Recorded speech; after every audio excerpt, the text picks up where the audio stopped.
लेकिन सनातन अगर कमजोर हुआ तो संविधान भी नहीं रहेगा। बहुत लोग देखे हुए आप नारा लगावत जय संविधान जय संविधान। अरे संविधान यही बढ़िया है कि हिंदू बाहुल्य है हिंदू राष्ट्र भारत। जिस दिन भारत हिंदू बाहुल्य नहीं रह जाएगा उस दिन संविधान को फाड़ के कहां फेंक देंगे ये हम भी जानते हैं, आप भी जानते हैं। आज जिस रूप में भारत है वो इसी की वजह से है क्योंकि ये हिंदू बाहुल्य।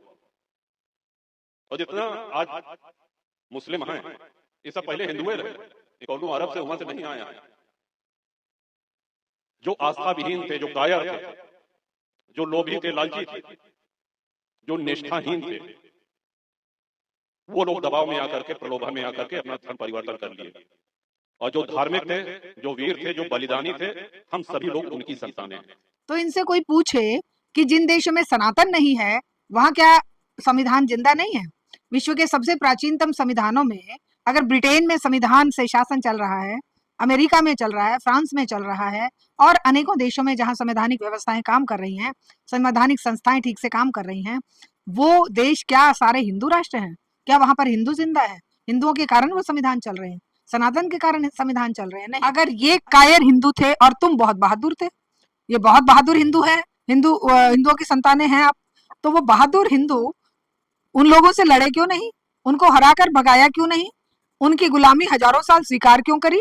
क्यों तुमने यहाँ से उनको लूटने दिया? और क्यों जो लूट कर तो गए लेकिन जो यहाँ पर बसे उनसे तुम लड़कर या तो उन्हें खत्म कर देते, तो जरूरत ही नहीं पड़ती फिर किसी और चीज की। आज जो हम अंग्रेजों के 200 साल गुलाम रहे और सैकड़ों साल तक, कई सौ सालों तक अगर इस्लाम यहाँ पर मेन धर्म रहा तो उस इस्लाम ने तो हिंदुत्व को, सनातन को खत्म नहीं किया।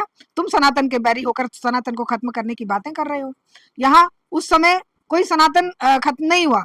उस समय तुम्हारे समाज की जो ऊंच नीच और जो अछूत की भावना थी, उस भावना से आहत होकर लोगों ने अगर इस्लाम अपनाया, इस्लाम जो कि सबको अपने अंदर समेटता है, इस्लाम जो कि भेदभाव जाति के आधार पर नहीं करता था, आज तो इस्लाम में भी जातियां बढ़ गई हैं। मैं मेवालाल और आप देख रहे हैं बहुजन समय।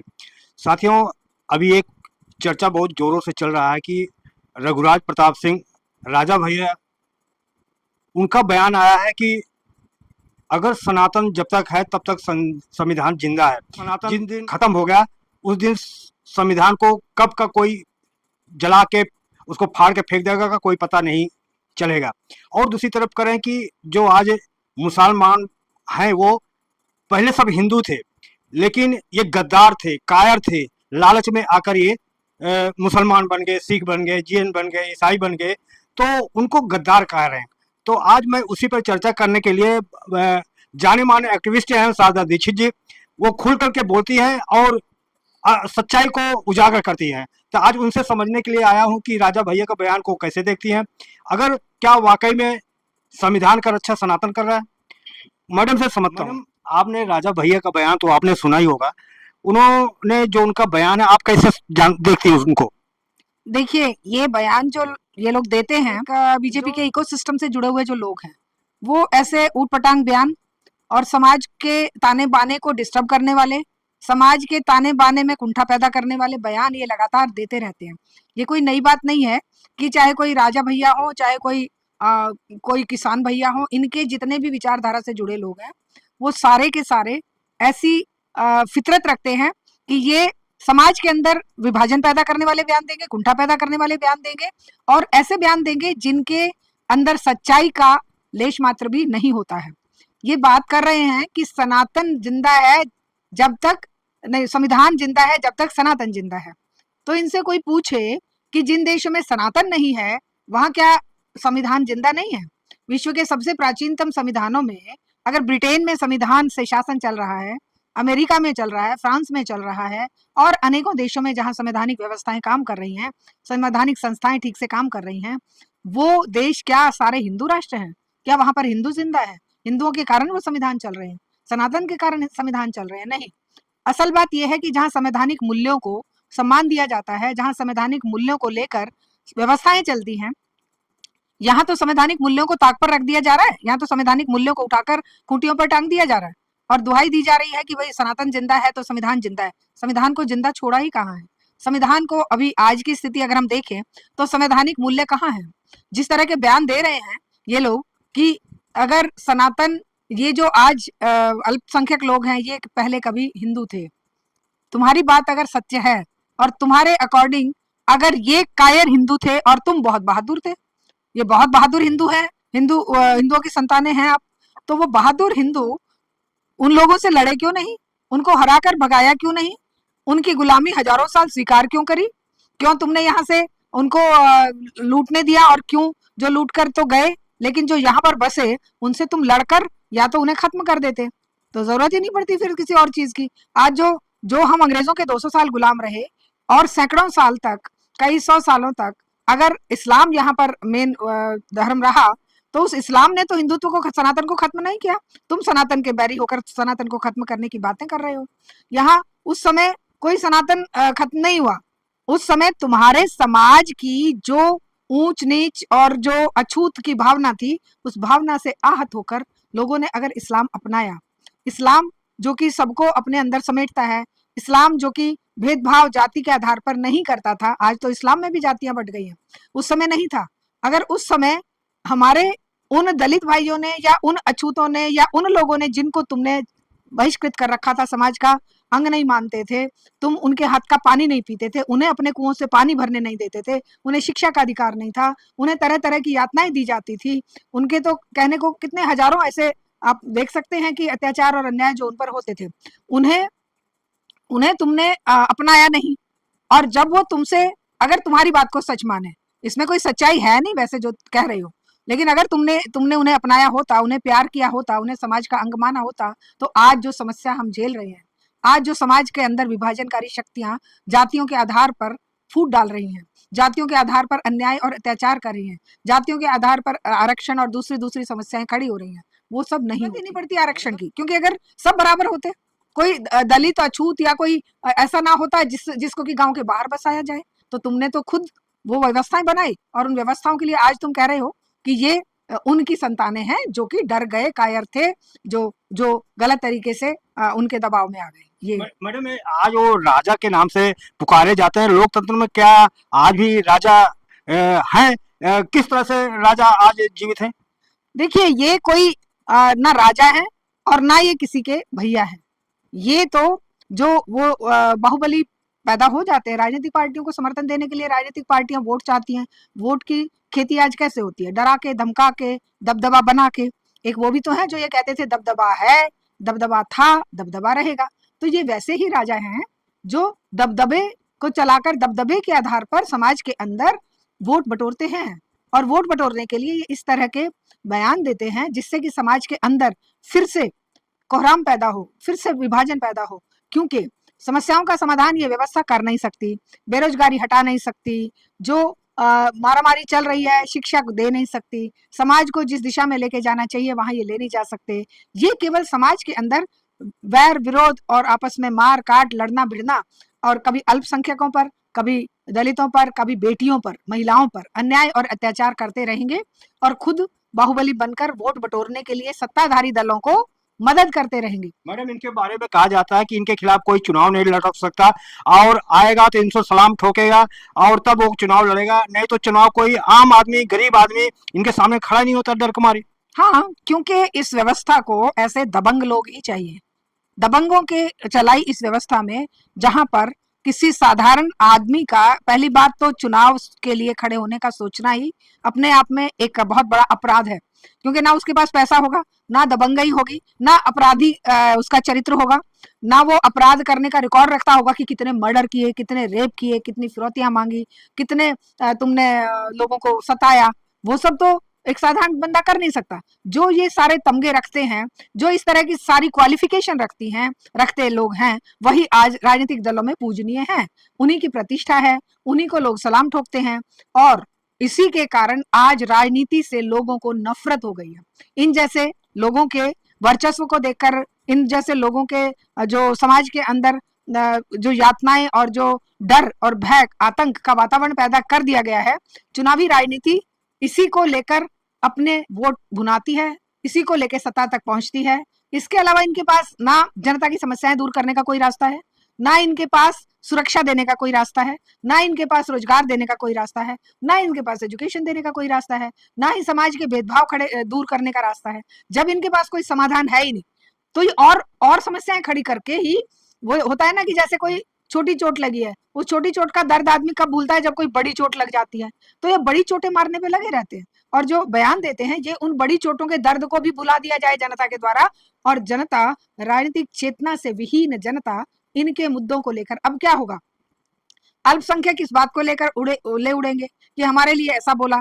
दूसरी तरफ जो जातिवादी व्यवस्था सोच के लोग हैं, वो जाति के नाम को लेकर उड़ जाएंगे, इनकी पौबारा हो जाएगी, इनकी बल्ले बल्ले है, क्योंकि इन्होंने तो कहा ही इसलिए ना कि समाज आपस में लड़े, समाज लड़ेगा तो समस्याओं से ध्यान भटकेगा। समस्याएं जो कि आज चारों तरफ आप देख रहे हैं जिस तरह का कोहराम मचा हुआ है। मैडम, क्या सोच है कि एक तरफ राजा भैया बयान देते हैं, वहीं पे दूसरे ठाकुर जो योगीनाथ हैं वो भी बयान मुसलमानों के लिए जाते हैं कि अब सुधर जाओ, समझ जाओ, प्यार से समझा रहा हूँ, नहीं तो मुझे दूसरा भी भाषा समझ में आता है, दूसरा भी तरीका आता है। तो क्या कोई संयोग है क्या ये दोनों एक साथ बोल रहे हैं?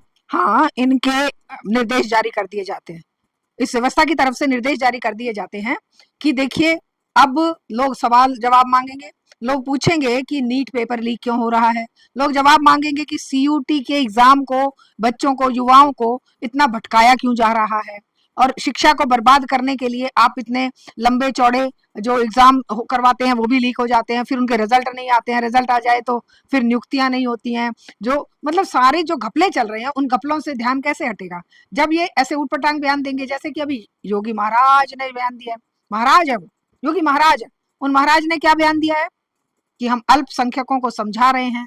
अरे भाई, तुम इन्हें क्या समझाओगे, इन्हें समझाने की जरूरत ही नहीं है, क्योंकि ये तो कौम जो है इसको दहशत में जीने की राजा आदत। भैया जो बयान दे रहे हैं, क्या यही सनातन के रक्षक हैं क्या? देखिए, सनातन के रक्षक, ये तो सनातन के भक्षक है। सनातन को जितना नुकसान इन लोगों ने पहुंचाया है, साधारण जनता ने उसके मुकाबले कुछ भी नहीं किया है, क्योंकि लोग सनातन का अर्थ ही नहीं जानते। ये सनातन को क्या समझ रखा है इन्होंने, सनातन का अर्थ है सत्य, जो हमेशा से था और हमेशा रहेगा। क्या चीज है जो हमेशा से थी और हमेशा रहेगी? वो है ये प्रकृति, वो है ये जो प्रकृति ने जो जो व्यवस्थाएं बना रखी हैं, सूरज, चांद, सितारे, ब्रह्मांड, विज्ञान ने जो जिस तरीके से ये बताया है कि बिग बैंग थ्योरी के माध्यम से ब्रह्मांड बना है और उसके माध्यम से ऐसे हुआ है, वो सब चीजें इनके अकॉर्डिंग, वो सनातन क्या है? सनातन एक जहर की लाठी है, जिसको जब मन आया दलितों पे चला दो, जब मन आया महिलाओं पे चला दो, जब मन आया अल्पसंख्यकों पे चला दो, जब मन आया क्रिश्चियनों पे चला दो। तो ये सनातन जहर बुझी लाठी लेके चल रहा है इनका सनातन। लेकिन हमारा सनातन, आम जनता का सनातन, सबको प्यार करना सिखाता है, वैज्ञानिक चिंतन सिखाता है, क्योंकि सनातन में कहीं पर भी कभी भी ये नहीं कहा जाता कि हम इनको जो हमारे भाई बंध हैं, जो हमारा समाज है, ये हमसे अलग है। क्या वाकई में सनातन संविधान का रक्षा कर रहे हैं? संविधान को नुकसान पहुंचाने का काम इनके सनातन पर जो झूठे और फरेबी और जो भ्रमित बयान है, वो नुकसान पहुंचा रहे हैं संवैधानिक मूल्यों को। क्योंकि संविधान अपने आप में किसी भी धर्म, किसी भी जाति या किसी भी भेदभाव को नेस्तनाबूद करने के लिए बना है। ये उन भेदों को अगर समाज के अंदर एस्टेब्लिश करते हैं, समाज के अंदर फैलाते हैं, तो ये ही संविधान को नुकसान पहुंचा रहे हैं। ये सनातनवादी ही, जिनको कि खुद नहीं पता है कि सनातन है क्या, ये झूठे सनातनी हैं, ये मकार सनातनी हैं, ये फरेबी सनातनी हैं, जो संविधान को भी नुकसान पहुंचा रहे हैं, समाज के ताने बाने को भी नुकसान पहुंचा रहे हैं, और जो सच्चाई और इस सत्य ब्रह्मांड को, इस सारी व्यवस्था को भी नुकसान पहुंचा रहे हैं। मैडम, जो आज मुसलमान हैं, सिख हैं, ईसाई हैं, जैन हैं, पारसी हैं, बौद्ध हैं, क्या ये गद्दार थे, कायर थे जो ये बन गए? नहीं, ये सब उस व्यवस्था के विरोध में, जो आज जैसे जिस तरह से ये लोग हैं कि ये नफरत और दुष्टता फैला रहे हैं, उसी तरह से उस जमाने में धार्मिक और सामाजिक बुराइयों को खत्म करने के लिए बौद्ध पैदा हुआ, महात्मा बुद्ध पैदा हुए। उनको उनसे तंग आकर उन सारी आडंबर और जो फालतू की मूर्ति पूजा और दूसरे तरह की बलि देने की व्यवस्था थी, उन सब के विरोध में जैनिज्म, बुद्धिज्म पैदा हुआ, और उन्हीं के उनसे पहले जिस तरीके का समाज था, उस समाज की बुराइयों के विरोध में ये धर्म पैदा हुए हैं। सिखिज्म भी उन बुराइयों के विरोध में पैदा हुआ है, और आज ये उस धर्म को जो सनातन धर्म जिसको सुधारने के लिए, जिसके अंदर से गंदगी साफ करने के लिए इन धर्मों का जन्म हुआ, आज उसका शिकार इन धर्मों को भी बना दिया जा रहा है। जातिवाद इन धर्मों में नहीं था, इनमें भी जातिवाद घुसा दिया है, एक पर्टिकुलर धर्म को एक पर्टिकुलर जाति से जोड़ दिया है। अब जिस तरीके का समाज आज सनातनियों ने बना दिया है, उस समाज के विरोध में ही आज भी खड़े होने की जरूरत है। आज बाय चांस आज एक संयोग है कि आज राजा राम मोहन राय का जन्म दिवस है 22 मई। तो 22 मई के इस दिन हमें इस बात को अच्छी तरह समझ लेना चाहिए कि ये सनातन के नाम पर जो समाज के अंदर कुरीतियां थी, बुराइयां थी, भेदभाव थे, जो दूसरों के ऊपर अपना वर्चस्व स्थापित करने की या उनको परेशान करने की जो चीजें थी, उनसे अलग हटकर ही राजा राम मोहन राय जैसे लोगों ने, ईश्वर चंद्र विद्यासागर जैसे लोगों ने, ज्योतिबा फुले जैसे लोगों ने आधुनिक वैज्ञानिक शिक्षा का प्रचार प्रसार का बीड़ा उठाया था और समाज में सती प्रथा जैसी बुराइयों को खत्म करने के लिए आवाज बुलंद करी थी। और सनातन को ही सुधारने के लिए, चाहे वो विवेकानंद थे, चाहे वो स्वामी दयानंद थे, चाहे वो दूसरे जो महर्षि हुए, मनीषी हुए, वो थे, उन सब ने उन बुराइयों के खिलाफ आवाज उठाई। आज ये बुराइयों को और ज्यादा प्रचारित कर रहे हैं, आज उन बुराइयों को और ज्यादा पाल पोस कर समाज के अंदर फैला रहे हैं। उद्देश्य क्या है? राजनीतिक सत्ता को कायम रखना। और सत्ता किसकी है? पूंजीपतियों की है। पूंजीपतियों के मैनेजर कौन है? ये जो चुनाव में खड़े होने वाले मंत्री, संतरी, प्रधानमंत्री, क्या जितने भी हैं, ये सब उनके मैनेजर हैं। और उन मैनेजरों को क्या करना पड़ेगा? मैनेजरों को इतना धुआं उठाए रखना पड़ेगा कि सत्ता का फेलियर, व्यवस्था का फेलियर जनता तक ना पहुंचे। इसीलिए कभी सनातन के नाम पर हंगामा खड़ा कर दो, कभी दलितों के नाम पे हंगामा खड़ा कर दो, कभी तुम ये जो अलग अलग तरह की यात्राएं शुरू कर दो, कभी किसी तरह के सड़कों पर तांडव करने शुरू कर दो। तो ये सब जो है, ये फेलियर को दबाने के लिए, जनता का ध्यान भटकाने के लिए दिलवाए जाने वाले बयान है। खुद नहीं दिए जाते। राजा भैया खुद नहीं इतने उत्पादक दिमाग लेकर बैठे हुए हैं, इनको गाइड किया जाता है, ये खुद नहीं बोलते हैं। योगी जी भी खुद नहीं बोल रहे हैं, ये इस व्यवस्था की मजबूरियां हैं। योगी जी को भी कहा जाता है कि किसी तरह से ये मुद्दा बनाए रखो जिससे कि वोटों का कंसोलिडेशन हो। मैडम, जनता के लिए कोई फर्क पड़ेगा कि जैसे पेपर लीक हो जाना, तेल का दाम, गैस का दाम और महंगाई बढ़ते जाना, बेरोजगार को कॉकरोच बोल देना, ये कीड़े मकोड़े बोल देना, जनता को कोई फर्क पड़ेगा मैडम? जनता को फर्क ना पड़े उसी के लिए तो इस तरह के बयान दिए गए हैं। जनता अल्पसंख्यकों को, मुस्लिमों को दुश्मन समझे, जनता जो है वो संविधानवादियों को दुश्मन समझे, जो संवैधानिक मूल्यों की रक्षा करने वाले लोग हैं, जो अपने इन मूल्यों को और इसकी आवाज को लेकर सोशल मीडिया पर आवाज उठाने वाले आप जैसे, हम जैसे लोग हैं, और जो लोग सड़क पर पसीना बहाने वाले लोग हैं, उन लोगों की संख्या और उन लोगों की आवाज जनता तक ना पहुंचे, क्योंकि जनता को इन्होंने इन्हीं मुद्दों में उलझाए रखना है। सनातन की रक्षा करो, हिंदू धर्म खतरे में है, मुसलमान ज्यादा बच्चे पैदा कर रहे हैं। अभी कहा है ना एक ने, वो तमिलनाडु नहीं, उसमें आंध्रा में नायडू ने कहा है कि तीन जो 2 के बाद तीसरा बच्चा पैदा करेगा 30,000, चौथा बच्चा करेगा 40,000 हम इनाम देंगे। ये है इनका सनातन, कि ये जहां जनसंख्या नियंत्रण के लिए पूरे विश्व में बात चल रही है, वहां ये उल्टा चलेंगे। ये जहां पर संवैधानिक मूल्यों को एस्टेब्लिश करने के लिए लोग लड़ रहे हैं देशों में। अभी देखा ना, वो जो मोदी जी से सवाल पूछने के लिए वो लड़की कितनी जान पर खेल गई है, उसको कितने ट्रोल किया जा रहा है, लेकिन तब भी वो डर नहीं रही है। तो ये है संवैधानिक मूल्यों के रक्षक, और ये लोग उन संवैधानिक मूल्यों को खत्म करने के लिए और जनता को गुमराह करने के लिए। जनता परेशान है 3,000 रुपए के सिलेंडर से, 400 रुपए किलो मिलने वाली गैस से, जनता परेशान है डीजल पेट्रोल के दामों से, जनता परेशान है डीजल पेट्रोल की महंगाई के दामों की महंगाई से, पूरे सभी सामानों के मोल बढ़ रहे हैं। समाचार क्यों नहीं बन पा रहा है? मुझे इसको कोई जनता में कोई असर ही नहीं पड़ रहा। देखिए, गोदी मीडिया ने इसे छुपाना है, इन नेताओं ने उल्टे सीधे बयान देके जनता को भ्रमित करना है, लेकिन जनता त्राहिमाम कर रही है, ये हम और आप जानते हैं। किसी भी नेक्स्ट डोर नेबर से जाके पूछ लीजिए, सड़क पे चलते इंसान से पूछ लीजिए, हर एक इंसान दर्द से कर्रा रहा है। लेकिन परेशानी की बात यह है कि संवैधानिक अधिकारों को लेकर, संवैधानिक मूल्यों को लेकर इनकी चेतना खत्म कर दी गई है। इनको मंदिर मस्जिद के झगड़ों में उलझा दिया गया है। इनको राजनीतिक रूप से इतना गुलाम बना दिया है कि सिर्फ वोट को पैसे लेकर बेचना, शराब पीकर देना और हिंदू मुसलमान के नाम पर देना और जातियों के नाम पर देना ही इनकी राजनीतिक चेतना बन गई है। इन सबसे ऊपर उठकर ही वो सच्चा इंसान बन सकता है और वो इन दर्दों को लेकर सड़क पर आ सकता है जिनको इन्होंने जनता पर थोप रखा है। मैडम, आपने समय दिया, चलिए बहुत बहुत धन्यवाद। तो साथियों, आप देख सकते हैं किस तरह से सागर दीक्षित सोशल एक्टिविस्ट है, किस तरह से खरी खरी बात कही है। आपको कैसा लगा? आप इनके विचार को आप कैसे सोचते हैं? आप कमेंट में जरूर बताएं, और आपसे निवेदन है आप लोग कहाँ से देख रहे हैं वो भी कमेंट लिखेंगे। यदि हमारे चैनल पर नए हैं तो हमारे चैनल को सब्सक्राइब करिए, लाइक करिए, कमेंट करिए। और आपसे निवेदन है कि अगर हमारा काम पसंद है तो हमें आर्थिक मदद करें, और आर्थिक मदद करने के लिए सब्सक्राइब के बगल में ज्वाइन बटन है, वहां दबाएं। जो भी आपका आस्था है, जो भी क्षमता है, आप मुझे मदद करें। धन्यवाद। मैं मेवालाल, बहुजन समाज, दिल्ली।